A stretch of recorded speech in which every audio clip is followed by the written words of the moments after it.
성경 시편 47편 5절부터 7절까지 말씀을 보도록 하겠습니다.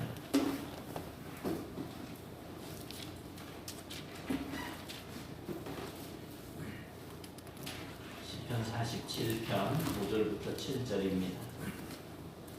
하나님께서 즐거운 함성 중에 올라가시며 여호와께서 나팔 소리 중에 올라가시도다.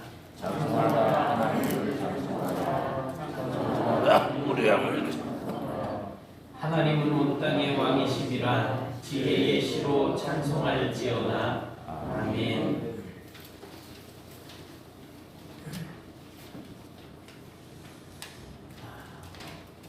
우리가 항상 이제 신앙생활을 하면서 하나님을 찬양한다라고 하는 표현을 많이 씁니다. 왜 우리는 예배 중에 하나님을 찬양해야지 될까요? 그리고 찬양과 노래의 차이점이 뭐가 있을까요? 그리고 이 찬양은 과연 예배에 있어서 정말 어떤 맛을 내는 양념과 같은 그런 하나의 어떤 예배를 드리는 데 있어서 양념과 같은 조건이 될까? 사실 이 성전 시대의 제사법을 통해서 보게 되면 제사에 있어서 찬양은 필수적이라고 할 수 있습니다. 그렇다면 이 찬양이라는 것이 과연 뭘까요? 우리는 항상 찬양한다 이렇게 이야기하는데, 찬양이라고 하는 이 말은 히브리어로 할렐이라는 단어를 씁니다. 그래서 할렐루야 하면 이제 여호와를 찬양하라 이런 표시죠. 우리 하나님을 찬양하라. 그래 일반적으로 시편 113편에서 118편까지의 이 시편들이 할렐이라고 하는 이름으로 이제 불려지고 주로 절기 때에 이제 읽혀집니다. 그리고 136편은 할렐가돌이라고 하는 말로 이렇게 쓰여지는데 가장 위대한 찬양이라는 뜻입니다. 그래서 성전에서 하나님의 위대하심과 능력과 기사들을 이제 선포하는 찬양으로 사용이 되어졌습니다. 시편 136편이. 그리고 이 외에도 시편 145편에서부터 150편까지의 할렐 찬양도 있는데, 이 역시 하나님의 기사와 능력들을 그리고 권능을 찬양하는 내용들이었습니다. 그러니까 찬양이라고 하는 것은 하나님이 위대하신 왕이시다, 또 능력의 하나님이시다라고 하는 사실을 인정하고 높여드리는 겁니다. 그래서 찬양이라면 우리는 노래를 해야지 된다고 생각하는데, 우리가 하나님을 인정하는 것 그 자체가 찬양이라는 거예요. 그 성경시대의 개념에 의하면 어떤 사람이 특정한 신을 찬양한다라고 하는 것은 내가 그 신에게 속해 있다라고 하는 증거였습니다. 그래서 하나님께서는 이런 개념, 우리가 하나님께 속해 있다라고 하는 이 개념에 근거해서 이스라엘 백성들을 지으신 이유가 하나님을 찬송하게 하기 위함이라고 하는 그러한 말씀을 하고 계십니다. 이사야서 43장 21절 같이 봅니다. 시작. 이 백성은 내가 나를 위하여 지었나니 나를 찬송하게 하려 함이니라. 아멘. 우리가 이 땅에서 살아가는 목적은 뭐다? 하나님을 찬송하기 위해서라는 것. 마찬가지로 하나님께서는 예수를 통해서 우리를 하나님의 백성으로 삼아 주셨습니다. 우리는 늘 고백을 하죠. 왕이신 나의 하나님, 내가 주를 높이고 영원히 주의 이름을 찬송하리로다. 송축하리로다. 송축하리로다. 머리가 나쁜 거는 조금만 이해해 주시면 은혜롭게 넘어갈 수 있습니다. 그러니까 우리는 하나님을 왕이라고 고백을 해요. 예수님은 나의 왕이라고 고백을 합니다. 그러므로 우리가 하나님을 찬양한다라고 하는 것은 내 스스로가 우리가 하나님의 백성임을 드러내는 방법이기도 한 것입니다. 그리고 또한 우리가 하나님께 속해 있다라고 하는 사실을 나타내는 것이 바로 하나님을 찬양하는 것으로 증명이 되어지는 것입니다. 찬양은 하나님의 백성들의 행할 당연한 도리입니다. 그리고 찬양의 근본적인 목적은 하나님을 높여드리고 하나님을 드러내는 것, 그의 이름을 높여드리는 것, 이게 바로 찬양의 목적입니다. 예수님께서 이 땅에 오셔서 교회를 세우시고 제자들을 세우시고 마지막으로 명령하신 게 뭐예요? 땅끝까지 이르러 내 증인이 되라. 뭐예요? 예수님을 믿어야 구원을 받습니다. 이 이야기를 하라는 걸까요? 물론 그런 것들이 포함이 되어지지만 하나님을 알리라는 거예요. 예수님을 알리라는 거예요. 왕이신 예수님, 하나님을 많은 사람들에게 알리고 그들이 왕 되신 하나님께로 돌아와서 하나님을 높이는 삶을 살도록 하라는 것입니다. 그러므로 우리가 단순하게 우리의 입으로 어떤 음료를 읊조리는 것, 좀 아까도 제가 가사는 틀렸지만 뭐 이렇게 곡조 있는 이러한 노래를 부르는 것, 이 노래를 부르는 것만으로는 찬양이라고 할 수가 없습니다. 찬양은 우리의 입을 통해서 나오는 것이지만 실상은 우리 속에 있는 마음이 입을 통해서 나오는 것이어야지 된다는 거예요. 그래서 하나님이 나의 왕이시다. 하나님이 나를 지으신 창조주시다. 예수님이 나를 구원해 주신 구속주시다. 라고 하는 사실들을 믿는 믿음이 우리의 입술을 통해서 고백이 되어지는 것. 그래서 찬양을 통해 표현되는 것은 단순하게 어떤 곡조를 따라서 불러지는 노래가 아니라 하나님을 경외하는 마음이어야지 된다는 것입니다. 하나님을 경외하는 마음. 그래서 성전에서 찬양하던 이 찬양대의 첫 번째 주제는 항상 여호와 하나님이었습니다. 그리고 성전에서 주를 찬양하는 찬양대는 매일매일 하나님을 찬양하는 주제가 정해져 있어요. 달랐습니다. 첫 번째는 글씨가 좀 작기는 하지만 시작. 창조 사역을 기념하는 것. 창세기 1장 1절부터 31절 그리고 2장 1절부터 4절까지의 그 내용, 하나님께서 6일 동안 이 세상을 창조하신 그 창조를 기념하는 내용이에요. 또한 시편 24편 1절부터 10절까지를 낭송함으로써 이 땅은 영원하신 하나님의 소유다. 그리고 하나님은 이 안에 온 우주에 충만하시다. 어디 네토교에만 계신 것도 아니고 어디 이 대한민국 땅에만 계시는 것이 아니라 온 우주에 충만하신 분이시다. 라고 하는 것을 이제 찬양한다는 거예요. 그리고 두 번째 날은 무슨 요일이에요? 두 번째 날이 무슨 요일이에요? 월요일. 첫째 날은 일요일. 안식일은 토요일. 잘 모르시는 것 같은데 일, 월, 화, 수, 목, 금, 토 이렇잖아요. 일요일이 첫째 날이에요. 근데 우리가 지금 토요일을 안식일로 지키지 않는 것은 예수님이 부활하신 날을 기념하는 거예요. 주님의 날, 주일. 그래서 주일에 모여서 예배를 하는 거죠. 첫째 날에는 세상을 창조하신 하나님의 그 창조 사역을 기념하면서 찬양을 합니다.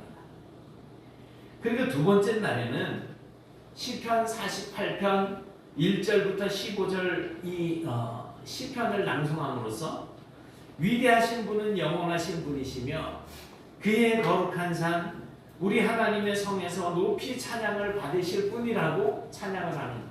하나님은 높이 찬양받으실 분이다 라고 하는 내용입니다.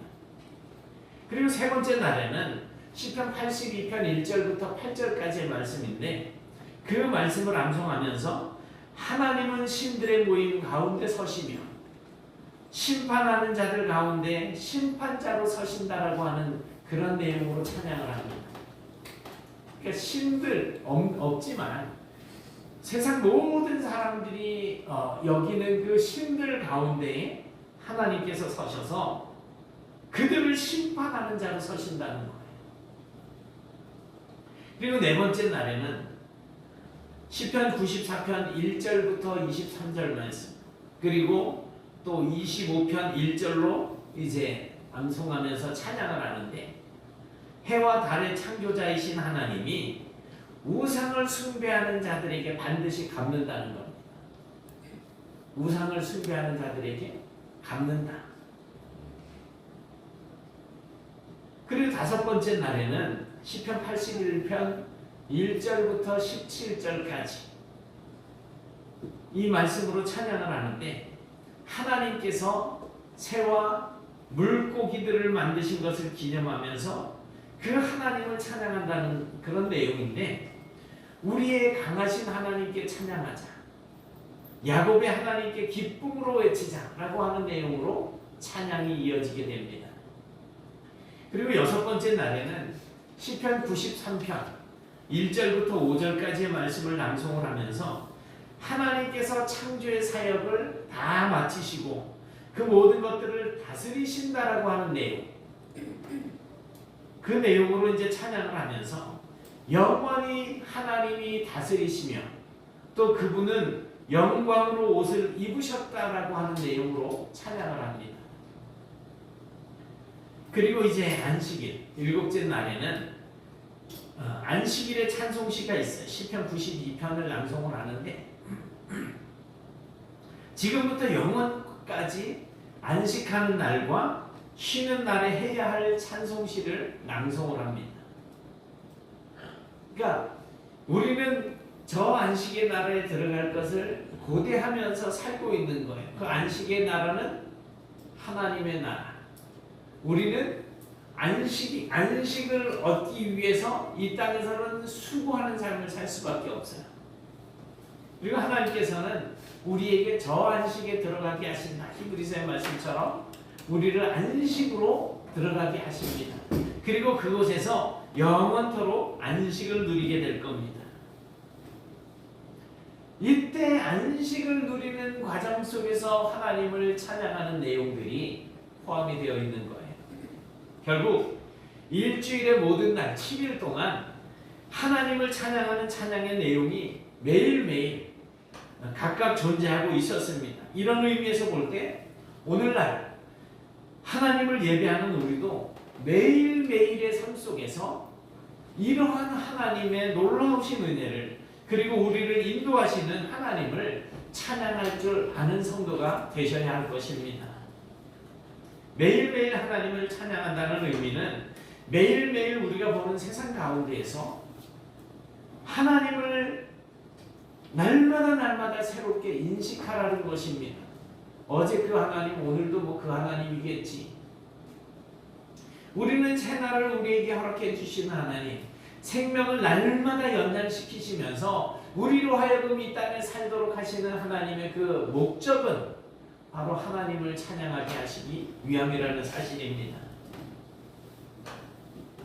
동시에 하나님 앞에 서 있는 자기 자신을 깨달아야지 됩니다. 그렇게 매일 다른 측면에서 하나님을 찬양할 수 있다라고 하는 이 사실을 발견할 수 있는 사람은 매일매일 내가 새롭게 하나님을 찬양하는 그런 제목을 가지고 있는 사람은 이제 이 세상을 이끌어 가시는 그 하나님의 놀라우신 은혜, 경이로움을 날마다 새롭게 맛보는 삶을 사실 수가 있게 되는 겁니다. 우리가 찬양할 때 그러한 삶이 우리에게 나타나게 된다는 거예요. 이렇게 하나님께 드리는 찬양이 우리가 하나님을 찬양하고 경외하는 태도를 가지고 있다고 한다면 찬양을 드리는 자의 자세는 말로 이렇게 표현하지 않아도 알게 될 것입니다. 성전에서 찬양하는 도구는 두 가지로 나뉠 수 있습니다. 우리 교회에도 있어요. 성전에서 찬양하는 도구 첫 번째는 악기를 사용하는 거예요. 피아노, 악기를 사용하는. 그리고 두 번째는 사람의 입입니다. 사람의 입을 가지고 이제 시편이나 감사의 찬양을 하는 것입니다. 찬양의 도구로 사용되는 이 두 가지는 모두 세상에서 낼 수 있는 가장 아름다운 소리를 내서 성전에서 드리는 제사에 이 찬양이 동반되도록 그렇게 하는데 사용이 되어졌다는 거예요. 저 찬양대원들이 찬양을 할 때 목소리로도 찬양을 하지만 그 옆에 또 다른 악기들을 가지고 찬양을 합니다. 그래서 찬양의 가장 기본적인 도구는 이 악기와 사람의 목소리이지만 원칙은 그러한 모든 것들을 동원해서 가장 아름다운 소리를 내어서 하나님을 찬양하는 데 있다는 거예요. 그럼 맨날 목소리 세 가지고 소리 잘 안 나오는 사람들은 찬양하면 안 된다는 말입니까? 그거는 아니지.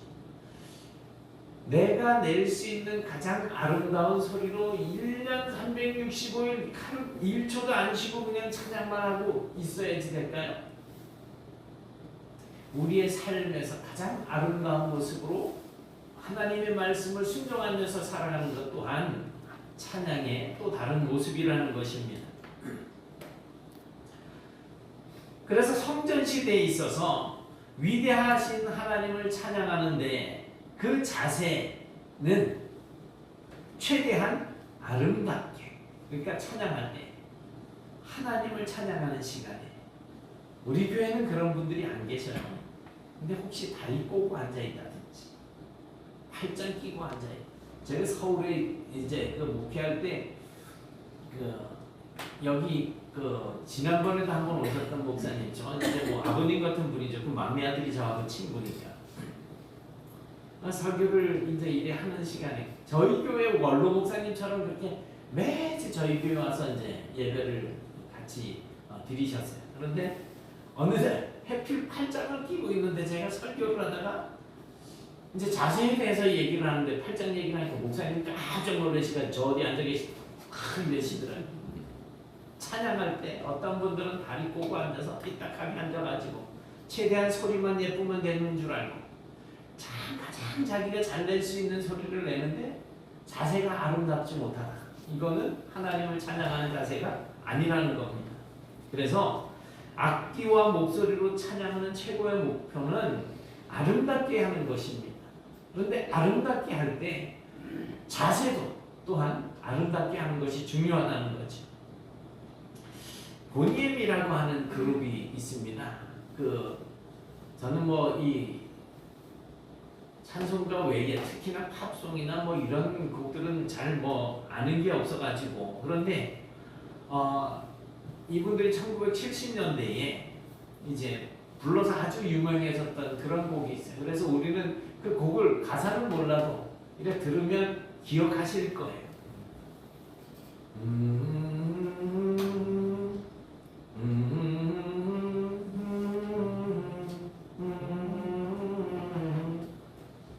기억나시죠?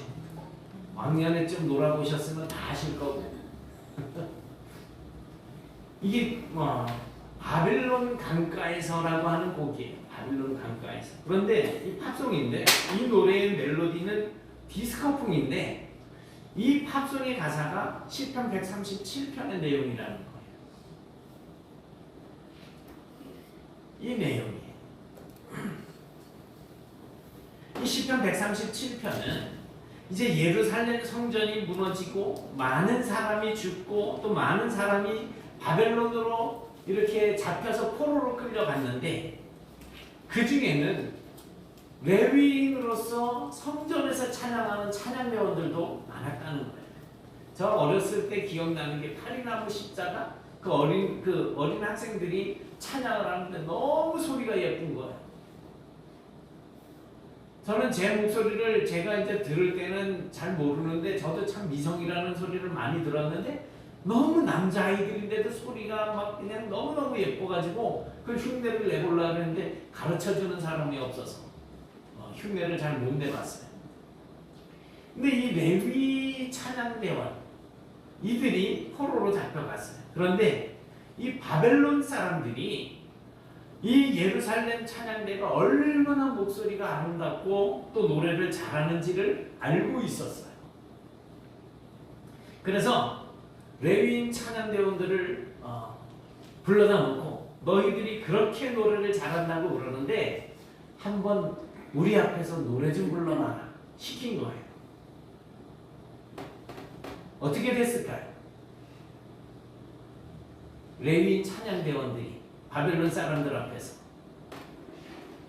이 레위인들은 하나님을 위해서 찬양하는 이 입술을 그 인간들 바벨론 사람들 앞에서 이렇게 노래를 할 수가 없었습니다. 그래서 그들은 수금을 그림에 보이시는지 모르겠지만 수금을 바벨론 강가 버드남에 걸어놓고 울면서 찬양으로 사람들의 귀를 즐겁게 하느니 차라리 이 혀가 입천장에 달라붙어 버려라 라고 소원을 합니다. 손가락이 불구가 되어서 연주를 못하게 되기를 기도를 합니다. 그리고 바벨론이 멸망하기를 선포를 합니다. 그 후에 그 레위인들이 어떤 고초를 겪었을지는 보지 않아도 정말 뻔한 일입니다. 이런 이야기들을 통해서 볼 때 성전의 찬양대가 하나님을 어떻게 찬양했는지를 우리가 알 수 있습니다. 사랑하는 여러분, 우리는 하나님을 예배하는 자들이에요. 하나님을 찬양하는 자들입니다. 그러니 가급적이면 세상 노래 멀리 하시고 하나님 찬양하는 일에 우리 몸과 우리 입술을 쓰시기 바랍니다. 우리가 찬양하는 것은 노래 자랑을 하거나 사람들의 귀를 즐겁게 해서 그 사람과 좋은 관계를 유지하려고 하는 것이 아니에요. 우리의 찬양은 오직 만유의 왕이 되시는 하나님, 거룩하시고 존귀하시고 높으신 하나님을 인정하는 고백이 되어야지 된다는 것입니다. 그게 우리가 찬양하는 이유예요. 찬양은 우리가 최대한 아름답게 하는 것이라고 했죠. 제가 예전에 영광교회 부교육자로 있을 때 벌써 한 98년도니까 20년이 훨씬 지났죠. 그때 이제 학생들을 데리고 어디 이제 그 단체에서 하는 수련회를 이제 데리고 갔어요. 가면서 제가 아이들한테 이렇게 이야기를 했어요. 너희들 우리 교회 안에서 이렇게 있지만 나가면 엉망 같은 사람들이 있다는 것을 한번 봐야 되겠다. 그래가지고서 데리고 갔어요. 아니나 다를까 찬양하는데 인도하는 사람이 앞에서 다 일어나 우 하고 소리를 지르고 춤을 추고 하면서 찬양을 하는데 순수하게 찬양을 하고 하는 거면 얼마나 좋을까요? 이 아이들이 광란의 도가니 어디 클럽 같은 데 가가지고서 춤추는 거 막 그냥 반짝반짝 불을 비춰주고 악기로 그냥 어마어마하게 시끄럽게 만주를 하고 이 학생들 청년들이 모여서 이 노래를 하고 찬양이라고 하는데 영광교회 학생의 아이들이 주눅이 들어가지고 거기 적응을 못하더라. 이런 것도 있어. 그때 2박 3일인가 3박 4일 동안 있다가 왔는데 성경 도전 골든벨을 했는데 우리 교회 아이가 1등을 했어요. 그런데 가서 찬양하고 하는 데는 아이들이 적응을 못하더라.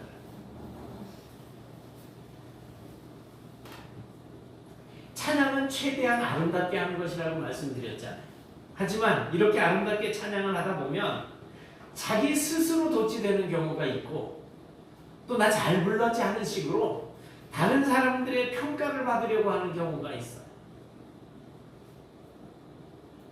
그래서 찬양의 법칙 가운데 하나는 사람의 마음과 기분을 즐겁게 하기 위한 세상적인 노래와는 완전히 다른 그러한 의도를 갖고 불러야지 된다는 데 있습니다. 찬양은 노래와는 완전히 다른 거예요. 그래서 찬양은 마치 콘서트처럼 될 수 없습니다. 찬양이란 하나님을 높여드리는 노래입니다. 이 말은 찬양의 대상이 사람이 아니라는 거예요. 그리고 찬양의 목적이 우리 인간들의 즐거움이 아니라는 거예요. 내가 위로를 얻고 내가 안식을 얻기 위해서 찬양을 한다? 잘못된 거예요. 가끔씩 예배 시간에 이제 나와서 찬양하고 할 때 저만 목이 이제 뻣뻣해요. 나오셔서 남전도 회원들 찬양하시고 여전도 회원들 찬양하실 때 어떨 때 보면 뭐하러 나오시는 거예요? 노래 자랑하러 나오시는 거 아니잖아요. 하나님 찬양하러 나오신 거죠. 우리 찬양하시잖아요. 성도들 앞에서 같이 찬양하는 거예요. 그러면 굳이 성도들한테 절할 필요 없어요. 하나님께 찬양한 것으로 마치면 돼요. 그냥 들어가시면 돼요. 찬양대원들이 성가대석에서 찬양을 했어요. 요번에 영광께 지난주에 가보니까 저는 그렇게 늦게까지 그냥 할 줄 몰랐어요. 막 찬양인도 하는 장로님이 다 이렇게 세워서 박수를 치게 하고 손을 들게 하고 이거는 너무 의도적이고 인위적이다. 저는 사실 마음은 불편했어요. 이제 그래도 명색이 노회장이라 집 앞에 서가지고 안 할 수도 없고 하기는 했어요. 찬양대원들이 찬양을 하고 하면 요즘에는 아주 유행처럼 박수를 치더라고요. 노래 잘했다. 야, 화음 멋있어. 이건가요? 아니면 또 앞에서 찬양을 인도하는 사람들이 자, 찬양 부르고 나서 자, 하나님께 영광의 박수를 해. 이게 과연 하나님께 영광을 돌리는 박수일까요? 자기를 드러내고 싶은 어떤 제스처 아닐까요?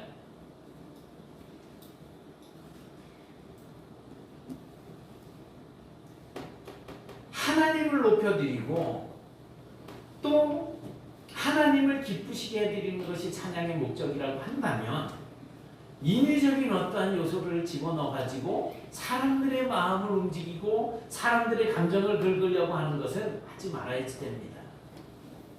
이런 예는 성경에서 충분히 찾아볼 수 있어요. 모세가 이제 시내 산에 올라가서 하나님을 만나고 있을 때 하나님께서 내 백성이 방탕하고 부패했다라고 말씀을 하셨어요. 그러니 빨리 내려가라. 모세가 십계명 돌비를 2개를 받아가지고 내려와 보니 백성들이 춤을 추면서 막 즐겁게 축제를 벌이고 있는 거예요. 백성들이 모세가 산에 올라가서 그냥 안 나타나고 있으니까 죽었을 거다. 도대체 모세는 어디 있느냐? 우리에게 하나님을 만들어 달라. 막 이러면서 아론에게 요구를 해요. 그 금붙이를 가지고 와서 금으로 송아지를 만들어 놓고 이렇게 세워놓고 이것이 너희를 애굽에서 인도하여 낸 하나님이다. 그리고 그 앞에 제사를 드리면서 축제를 벌이고 있는 거예요. 이 사람들은 하나님을 버린 것은 아니었었어요. 다만 저 금송아지가 자기들을 인도한 하나님이라고 여기고 그 앞에서 이제 자기들이 원하는 좋은 방식으로 하나님 앞에 제사를 드린 것입니다. 그런데 하나님은 하나님을 제사하는 그 백성들을 죽여버리겠다고 그렇게 모세에게 엄포를 놓으십니다. 이때 모세가 중재하셨죠. 중재 나섰습니다. 하나님, 저 백성들을 이곳까지 끌어내서 여기서 죽이려고 이끌어냈다고 하나님 욕 듣습니다.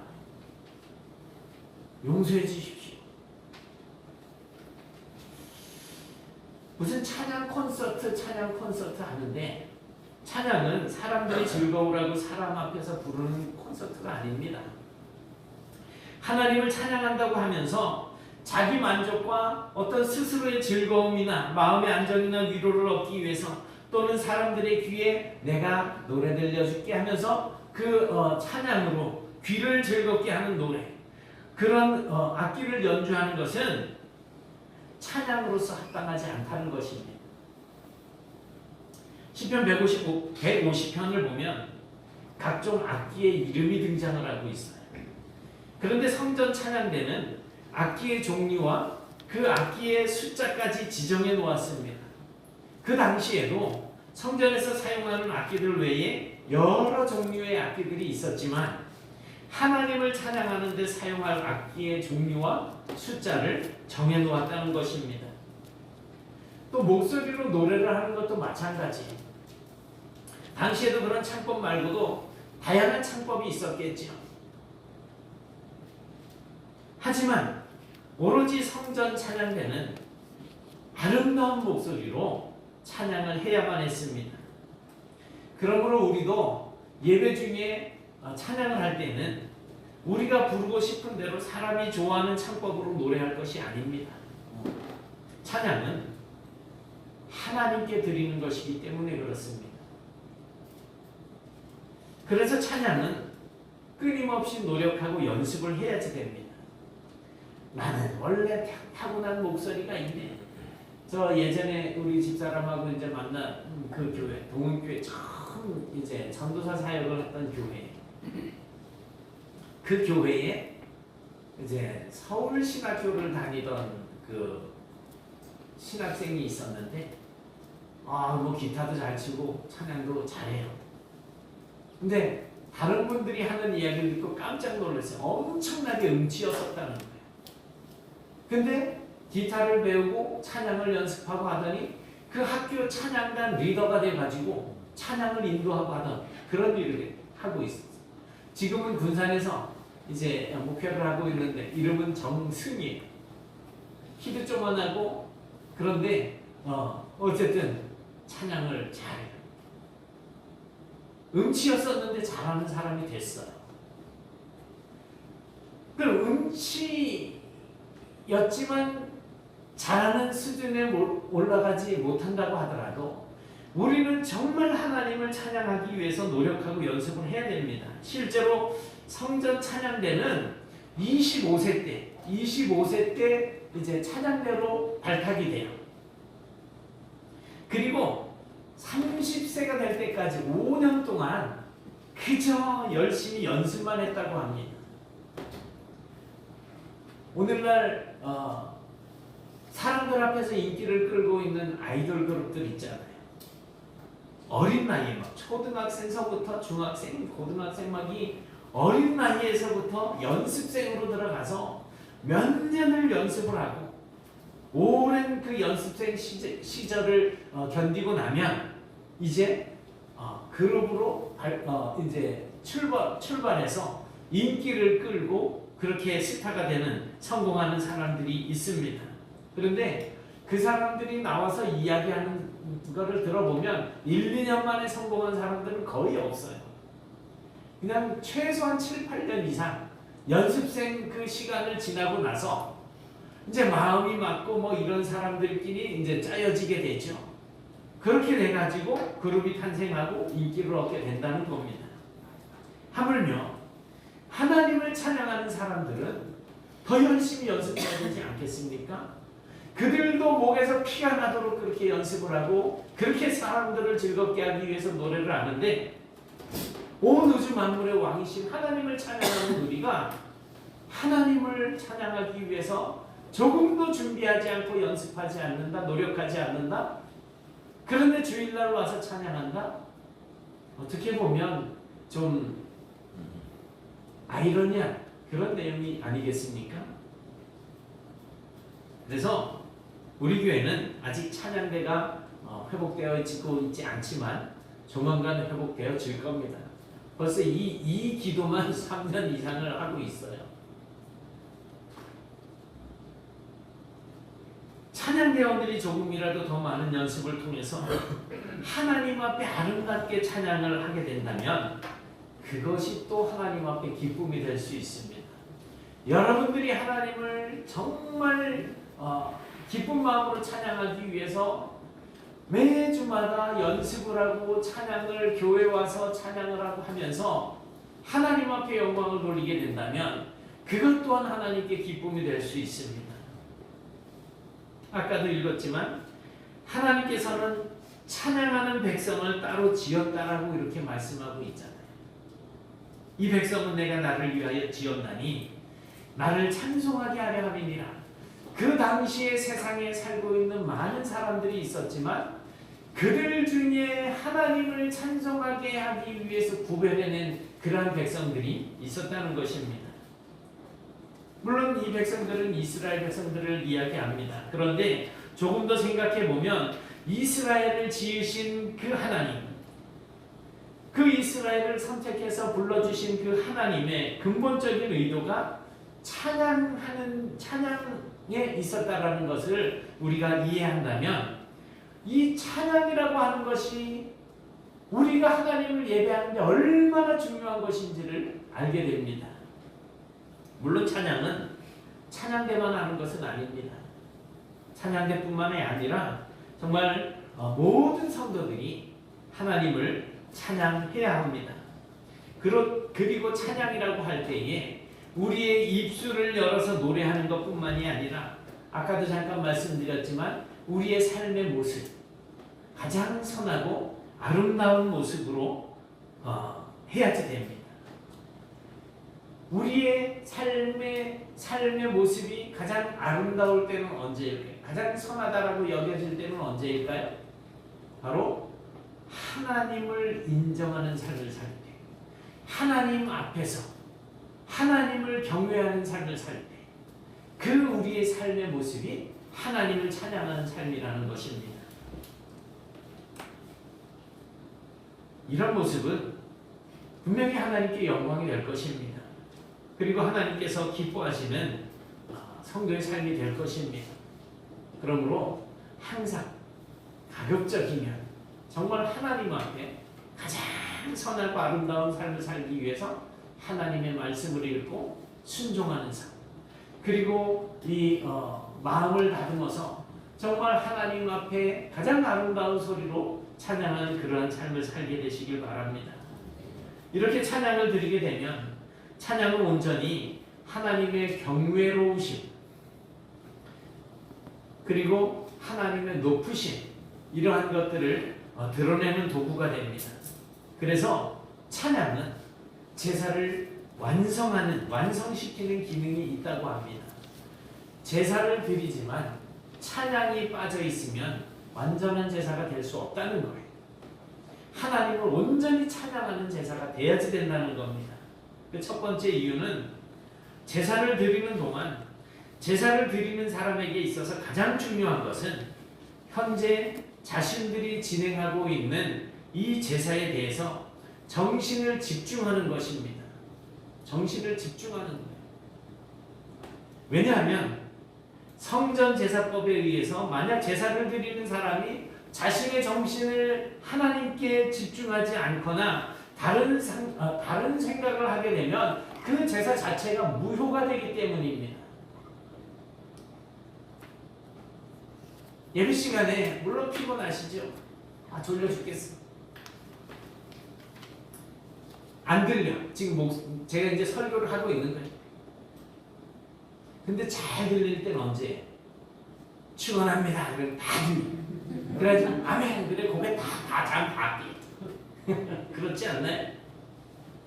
왕년에 저는 그러던데 멍하니 있어. 안 들려. 눈은 뜨고 있는 것 같은데. 그러다가 이제 언제쯤 끝나나? 이제 축원합니다. 그러면 아멘 이래고서는 이제 설교 끝났구나 이러고 있었던 시절이 있었어요. 자유단계.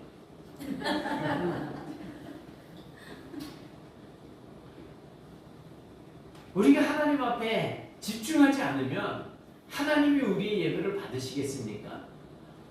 오늘도 장로님 기도하시면서 목사가 이 말씀할 때 마음으로 받아 이러면서 이제 기도를 하셨잖아요. 그런데 집중하지 못하면 이 말씀이 마음에 받아지겠냐, 새겨지겠냐.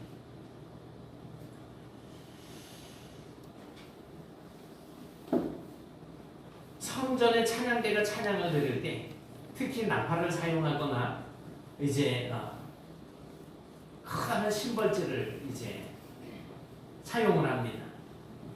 이 나팔이나 심벌재를 가지고 큰 소리, 재금이라 그러죠. 이제 심벌재는 이 큰 소리를 내는 것은 사람의 약함, 즉 제사를 드릴 때 정말 하나님 앞에 집중하지 못하는 사람이 있다면 그 사람의 정신을 일깨워 놓는 것이 필요했기 때문이라는 거예요. 그래서 잠시라도 딴 생각하고 있을 때 가끔 저는 이제 잘 안 그랬는데 전에 한 몇 번 그랬는데 이 무너질까봐 못하겠더라고요. 근데 조는 분들이 계시다면 정신 차리라고 그러는 거예요. 창 치는 거예요. 나팔을 부는 거예요. 나팔 소리에 정신 깨고 그리고 차리고 하나님 앞에 제사 똑바로 하라는 거예요. 그러니까 사람의 흐트러진 정신을 깨우는 데는 이 재금, 심벌재나 또는 나팔만큼 좋은 효과를 내는 것도 드물다는 거예요. 실제적으로 성전에서 불던 나팔은 모든 찬양 도구들 가운데 그 강한 소리로 인해서 제사를 드리는 제사장들로 하여금 정신을 집중할 수 있도록 돕는 역할을 했다고 합니다. 이런 모습은 에스라서에서 찾아볼 수가 있어요. 이제 시간이 많이 가서 다음 기회에 제사를 완성시키는 두 번째 의미는 제물을 갖고 나온 그 사람들 가운데 가식적이고 교만하고 또 자기중심적인 사람들이 제물을 들고 나타났을 때 신기하게 이 레위인 찬양대원들은 그러한 사람들의 그 자세를 알게 된다는 겁니다. 그리고 그 사람이 하나님 앞에서 자기의 죄를 깨닫고 또 자복할 수 있도록 하기 위해서 찬양을 시작했다는 거예요. 결국 이때 찬양은 그 교만한 사람으로 하여금 하나님 앞에서 죄를 회개할 것과 또 자신의 어떤 가식 그리고 교만을 없앨 수 있도록 마음속에 감동하는 기능이 있었다는 것입니다. 하나님을 찬양할 때 하나님께서 그러한 역사를 주시는 것이겠죠. 더불어 찬양은 제사장들이 축복문을 낭송할 때에 울려 퍼집니다. 결국 제사장들이 선포하는 축복이 마음 깊은 곳에 이렇게 깊숙이 감동이 될 수 있도록 여호와의 이름이 선포된과 동시에 아름다운 찬양이 울려 퍼짐으로써 그 이름이 더욱더 존귀하게 느껴지는 효과가 있었다는 거예요. 찬양대가 이제 장로님이 기도하시고 우리 이제 지선영 집사님이 반주를 하시잖아요. 찬양대가 있는 교회에서는 기도가 마치면 기도에 대해서 찬양을 하잖아요. 그 찬양 소리가 들릴 때 잠깐 눈을 감고 기도하면서 받는 감동으로 하나님 앞에 더 집중할 수가 있다는 것입니다. 그리고 정말 하나님의 그 아름다우신, 그 존귀하신 그 이름을 높여드리고자 하는 그런 효과가 있다는 것입니다. 결론적으로 찬양이 제사를 완성시킨다라고 하는 이 의미는 마치 음식을 다 만들어 갈 때에 소금이 들어가야 음식이 완성이 되듯이 제사에 있어서도 찬양은 제사를 완성시키는 의미를 갖게 된다는 것입니다. 그러므로 찬양은 해도 되고 안 해도 되는 그런 선택사항이 아니라 필수적으로 올려드리도록 하나님이 명령하신 것입니다. 그러니 내가 음치라고 나는 노래를 잘 못한다고 찬양할 때 입 꽉 다물고 계시지 마세요. 그리고 좀 여러 가지 이유로 복잡하다고 하더라도 찬양할 때 찬양하고 기도할 때 기도하고 말씀 대할 때 말씀 듣고 항상 하나님께 집중을 하셔야지 돼요. 그래야 우리의 예배가 하나님이 받으시는 예배가 된다는 것입니다. 사랑하는 여러분, 우리는 하나님을 찬양하는 백성들입니다. 우리의 찬양이 단순히 어떤 음악적인 기교와 음악적인 요소들을 가지고 있는 것이 아니라 진정으로 하나님을 높여드리는 것이고, 찬양은 우리의 입술로만 하는 것이 아니라 우리의 이 내면적인 것을 이 바깥으로 표현하는 것이라고 하는 사실을 인식하면서 항상 우리의 찬양이 하나님께서 충분히 받으시는 그러한 찬양이 될 수 있도록 애쓰고 노력하고 수고하는 그런 성도가 되시길 바랍니다. 이제 우리 각자가 하나님을 진심으로 찬양하며 온전히 예배하는 그런 성도가 되실 수 있기를 주님의 이름으로 축원합니다.